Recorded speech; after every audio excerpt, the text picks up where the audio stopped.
ఒకే ఒక్క క్షణం ఒక మనిషి జీవితాన్ని ఎలా మారుస్తుంది?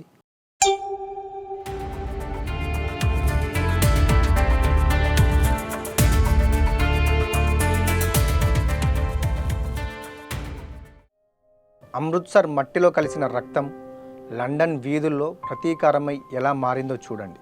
1919 ఏప్రిల్ 13 పంజాబ్లోని జలియన్వాలాబాగ్ మైదానం. పండగ పూట శాంతియుతంగా గడుపుతున్న వేలాది మందిపై జనరల్ డయ్యర్ తూటాల వర్షం కురిపించాడు. ఆ రక్తపాతంలో కుప్పలు తెప్పలుగా పడి ఉన్న శవాల మధ్య ఓ బాలుడు నిలబడి ఉన్నాడు.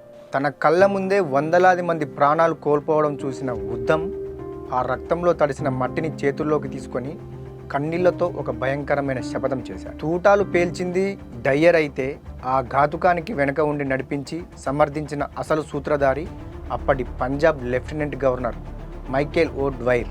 వాడిని అంతం చేయడమే ఉద్దమ్ జీవిత లక్ష్యంగా మారింది. 20 ఏళ్ల పాటు ఒక మనిషి తన సొంత గుర్తింపును మర్చిపోయి ఒక నీడలా శత్రువును ఎలా వేటాడాడు? చాలామంది కాలం గడిచే కొద్దీ గాయాలను మర్చిపోతారు, కానీ ఉద్దమ్ సింగ్ గుండెల్లో ఆ మంట చల్లారలేదు. బ్రిటిష్ నిఘా కళ్ళు కప్పడానికి ఆయన ఒక అదృశ్య శక్తిలా మారారు. ఆఫ్రికా, అమెరికా, రష్యా అలాగే యూరప్ దేశాలు తిరుగుతూ విప్లవ గూఢచారిగా మారారు. అమెరికాలో గదర్ పార్టీతో కలిసి స్వాతంత్ర పోరాటానికి మద్దతు కూడగట్టారు. తనను తాను ఒక భారతీయుడిగా, హిందూ, ముస్లిం, సిక్కు ఐక్యతకు ప్రతీకగా రామ్ మహమ్మద్ సింగ్ ఆజాద్ అని పిలుచుకుంటూ డజన్కు పైగా మారుపేర్లతో శత్రువు అడుగుజాడలను గమనిస్తూ వచ్చాడు. శత్రువు ఇంట్లోనే ఉంటూ అతడి ప్రాణాలు తీయడానికి సమయం కోసం వేచి చూడడం అంటే ఎంతటి సహనం కావాలి? 1934లో ఉద్దమ్ సింగ్ లండన్ చేరుకున్నాడు. శత్రువుకు అత్యంత సమీపంలోకి వెళ్ళడానికి ఆయన ఒక సామాన్య వడ్రంగిగా, మెకానిక్గా మరియు డ్రైవర్గా పనిచేస్తూ జీవించాడు.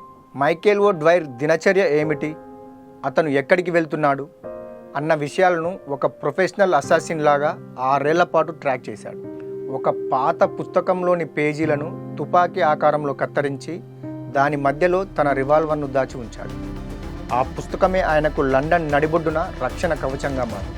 ఒక నిండు సభ, 21 ఏళ్ల కోపం, 6 తూటాలు, చరిత్ర సృష్టించిన క్షణం. మార్చి 13, 1940 లండన్లోని కాంగ్స్టన్ హాల్. సరిగ్గా 21 ఏళ్ల నిరీక్షణ తర్వాత ఆ క్షణం వచ్చింది. మైకేల్ ఓ డ్వైర్ అక్కడ గర్వంగా ప్రసంగిస్తున్నాడు.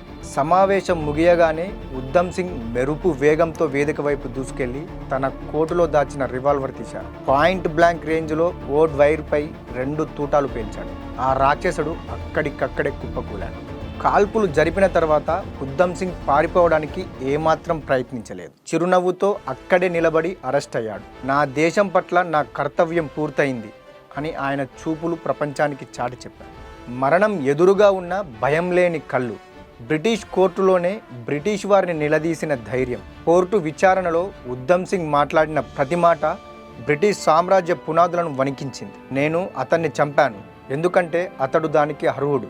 నా ప్రజల ఆత్మను ముక్కలు చేసినవాడు. నా దేశం కోసం చనిపోవడానికి నేను గర్విస్తున్నాను అని ప్రకటించాడు.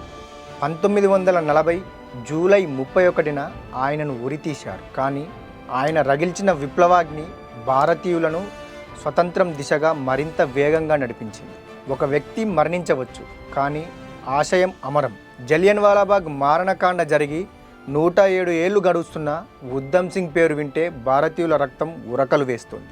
భగత్ సింగ్ను తన గురువుగా భావించిన ఉద్దమ్ సింగ్ నేటి యువతకు ధైర్యానికి పర్యాయపదంగా మారారు. చెక్ పెట్టని నిరంకుశత్వం ఏనాటికైనా పతనమవుతుందని, 20 ఏళ్ళైనా సరే న్యాయం తన దారి తాను వెతుక్కుంటుందని ఆయన జీవితం నిరూపిస్తుంది. శాంతియుత నిరసనకారులపై కాల్పులు జరిపిన 21 ఏళ్ల తర్వాత లండన్ నడిబొడ్డున అదే బ్రిటిష్ గడ్డపై జరిగిన ఈ ప్రతీకారం భారత స్వాతంత్ర పోరాటంలో అత్యంత సాహసోపేతమైన అధ్యాయం. ఉద్దమ్ సింగ్ కేవలం ఒక హంతకుడు కాదు, ఆయన ఒక దేశం ఎదురుచూసిన న్యాయం. ఆయన భారతదేశపు పేషెంట్ వారియర్. మీకు ఈ రివెంజ్ స్టోరీలో ఏ ఘట్టం చాలా ఇంట్రెస్ట్గా అనిపించిందో కామెంట్ చేయండి. మరిన్ని ఆసక్తికరమైన వీడియోల కోసం విధాత ఫ్యాక్ట్స్ ఛానల్ను తప్పకుండా సబ్స్క్రైబ్ చేయండి.